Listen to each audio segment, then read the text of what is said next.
Bonjour, chers auditeurs, auditrices de Derrière l'image. Nous poursuivons notre couverture cinématographique de Montréal avec Roxane Seg. Bonjour, Roxane. Bonjour, Guy. Bonjour, ça va bien? Hein? Bonjour, Robert. Ça va très bien, vous? Oui, c'est vrai. J'oubliais que là, on a changé, je veux dire, d'acolyte parce que de Pierre Pajot, c'est Robert Daudelin. Bonjour, Robert. Hein? Pas de confusion, hein? Non, pas de confusion. Non. Un seul vieux couple. Oui. ça suffit. Dans cette émission.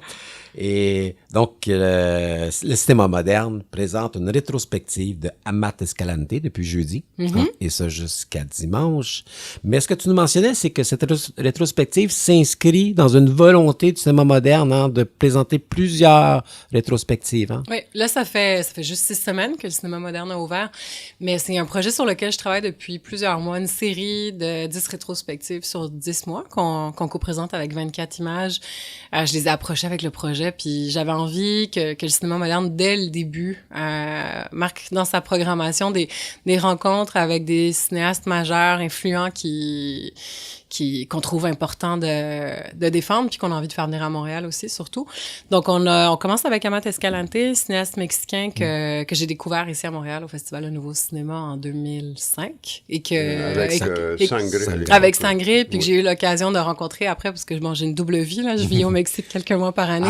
Puis c'est quelqu'un que j'ai appris à connaître aussi, puis à apprécier. J'ai beaucoup aimé suivre sa trajectoire. Je trouve que c'est un cinéaste super intéressant, qui se renouvelle, qui prend des risques, qui parle d'un Mexique peut-être un petit peu moins... un peu plus oublié, un peu plus en marge que les autres cinéastes mexicains qu'on voit beaucoup. Puis surtout qu'il y a une signature, je pense, un peu plus réaliste, donc parfois un peu moins romantique, un peu moins sexy que les autres. Pas très romantique, en effet. Non. Et c'est un cinéaste qui dérange, moi, je trouve que... Ouais, c'est ça, je sais pas, c'est un cinéaste. Absolument. C'est un cinéaste film, parce que même le dernier film, par exemple, moi, j'avoue que le dernier film m'a dérangé beaucoup, encore plus que les précédents, parce que là, il nous amenait avec ce film-là sur un terrain où on n'a pas de repères du tout. Oui, ben je pense qu'on a chacun... Moi, c'est le premier que j'ai trouvé plus difficile d'accès quand je suis rentrée dans sa filmographie, puis le dernier, au contraire, pour moi, était plus facile. Tu vois, chacun a ses favoris. Et puis, mais c'est un cinéaste que je respecte beaucoup par sa prise de risque, sa façon de travailler, à peine 39 ans, hein. Il y a même pas encore 40 ans, 4 films déjà gagné prix de meilleure réalisation à Cannes et à Venise. Juste 3 autres réalisateurs ont eu ça dans l'histoire du cinéma. C'est quand même impressionnant. C'est un cinéaste très humble, très ouvert sur les gens on a déjà eu 2 séances avec lui qui se sont super bien passées, des belles discussions. Je pense que c'est le genre de film qui a besoin d'être accompagné. Mais c'est ça qu'il faut souligner, parce que le projet, c'est pas seulement de projeter les films d'un cinéaste, c'est d'organiser autour de sa présence à la fois des rencontres avec le public, mais même dans ce cas-ci, en tout cas, un atelier professionnel. Dans tous les cas, on va avoir des ateliers pour les créateurs, puis on va avoir des conversations, rencontres ou leçons de cinéma. Moi, j'ai appelé ça plutôt une conversation de discussion avec Amat, parce que je trouve que le terme leçon de cinéma est un peu trop sérieux à mon goût. Et puis, j'ai choisi Mathias Mayer, qui est un cinéaste mexicain basé à Montréal, pour animer les discussions avec lui, puis la conversation qu'on va avoir dimanche.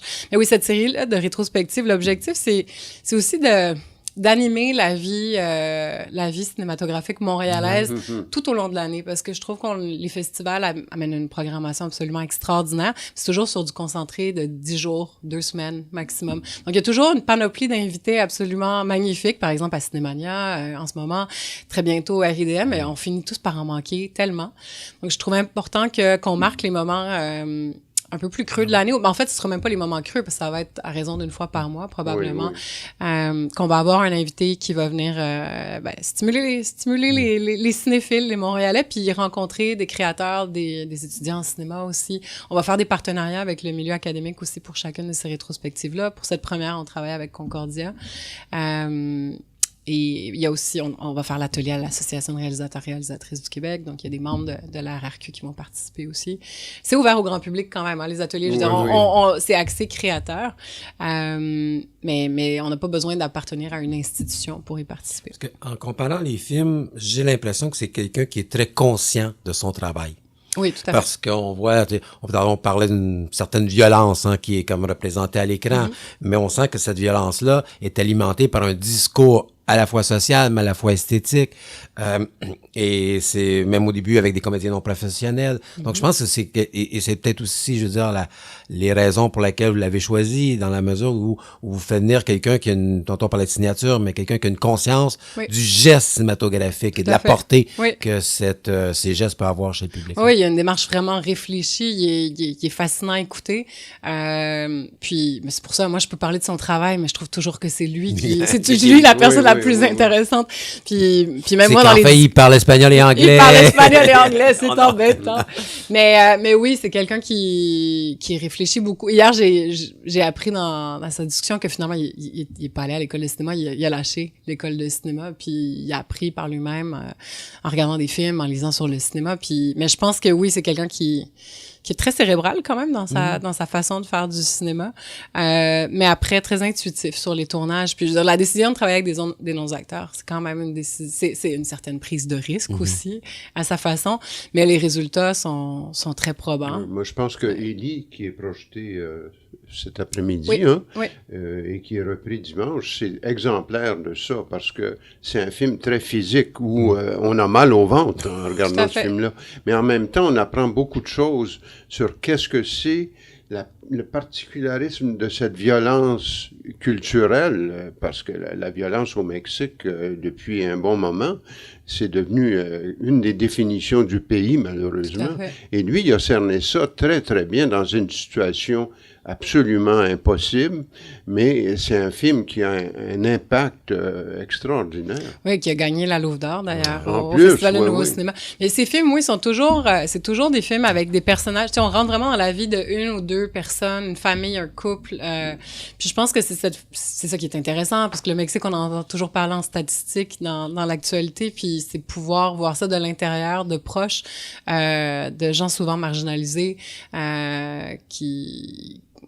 qu'on n'a pas vraiment moyen de connaître autrement. Puis oui, je pense qu'on a tous je pense que c'est pas un cinéma nécessairement facile d'approche dans les premières minutes, là, quand on a... il y a une certaine distance qui s'établit avec le public, puis il faut prendre le temps d'apprivoiser un petit peu cette distance-là pour se rapprocher tranquillement des personnages.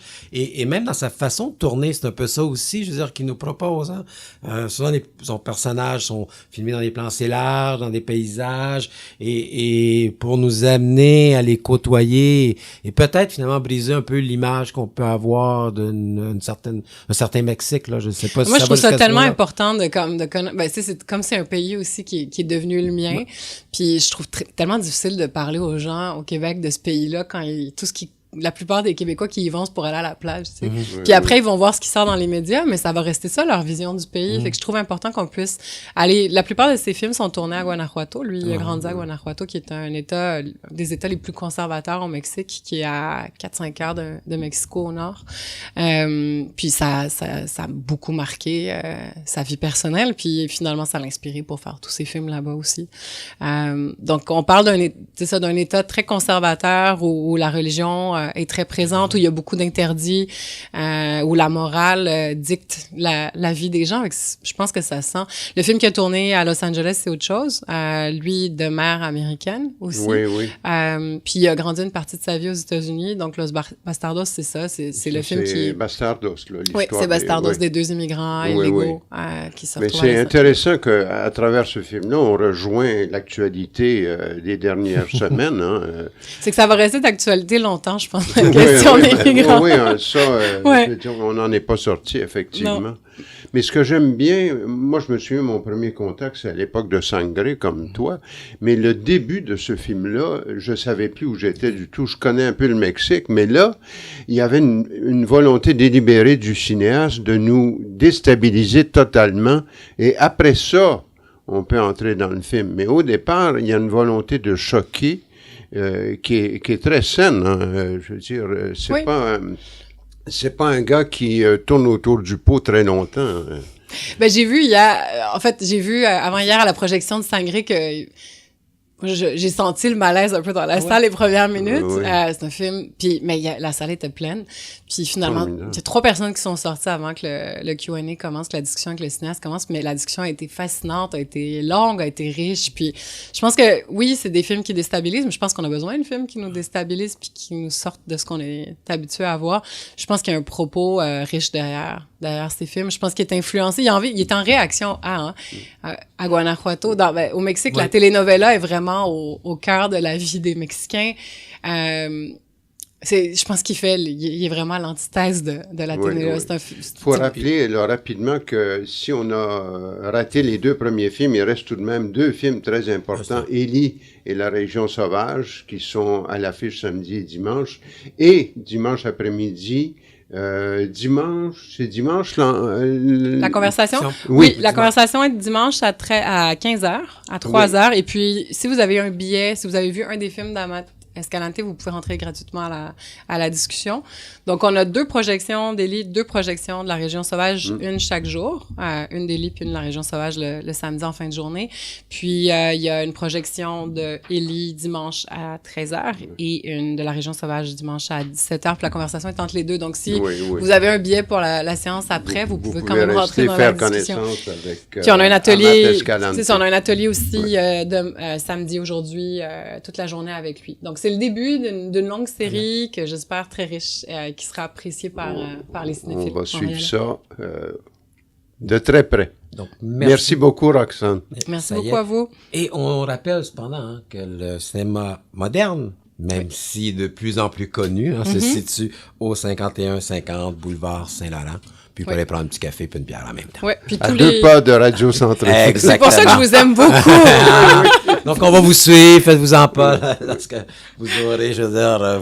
on reviendra pour la prochaine rétro pour vous en parler. Exactement. Merci beaucoup, Alexandre. Merci à vous. No sé qué tienen tus ojos